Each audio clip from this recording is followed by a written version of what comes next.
Malaki ang maitutulong sa turismo ng Sorsogon ang bagong bukas na pilgrimage site ngayong Semana Santa.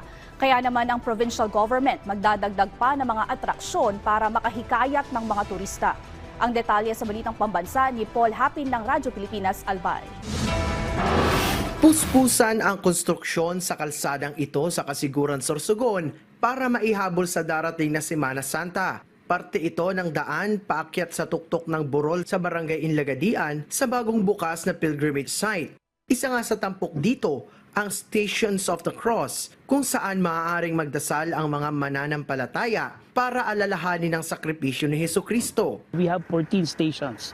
And sa ngayon po, nandito tayo sa Station 10. So, bali po, ang other stations kasi going up to complete the 14 stations is undergoing actually po yung final polishing po nila ng construction and hopefully po next week, kumbaga kompleto na po ito. At dahil nasa paanan ito ng Bulkang Bulusan, tanaw sa taas ng Burol ang malaking bahagi ng Sorsogon. Kaya naman, ang Tourism Office magdaragdag pa ng mga atraksyon at pasilidad dito gaya ng malaking cruise, chapels at souvenir shops para mapalakas pa ang turismo sa probinsya. Ito naman is geared towards talaga for a long term na magbe-benefit yung area. At the same time, the barangay to create more job opportunity and also an income para at least magkaroon naman ng development sa isang lugar. Ang pagpapalakas sa faith tourism ay pagkilala rin sa mga taga-Kasiguran na may mataas na pagpapahalaga sa relihiyon, gaya na lamang ng nakatindig na malaking rebulto ng Nuestra Señora de Santissimo Rosario sa sentro ng bayan